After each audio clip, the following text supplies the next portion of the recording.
अगर सुबह उठते ही आपको इसकी या इसकी जरूरत नहीं पड़ती, फिर भी आपका दिमाग खुल जाता है और पेट साफ हो जाता है, तो आप आजाद हैं। और आप जिंदगी ऐसी जीते हैं कि शाम होते होते आपको किसी भी बहाने की आड़ में इसका सहारा नहीं लेना पड़ता, तो आप आजाद हैं। अगर आपने अपने पास्ट को एक इंपॉर्टेंट कबर्ड बनाया है, जिसमें से आप जब भी जरूरत पड़ी इंपॉर्टेंट लेसन सीख लेते हैं, याद कर लेते हैं और उसके बाद उसे बंद करने की ताकत रखते हैं, तो आप आजाद हैं।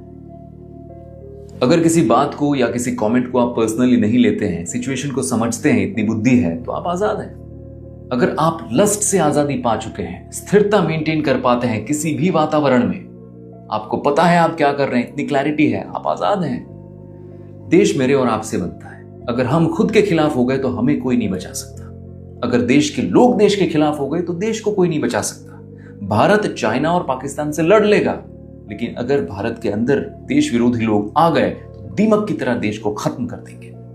इसी तरह से एक एक दीमक को चुन चुन के मारना पड़ता है, वैसे ही हमारे अंदर की सारी चीजों को चुन चुन के मारिए। देश को आजाद करने में बहुत लड़ाइयां लड़ी हमने, खुद को खुद से आजाद करने में भी लड़ना पड़ेगा, एक युद्ध स्वयं के विरुद्ध। जय हिंद, जय महादेव।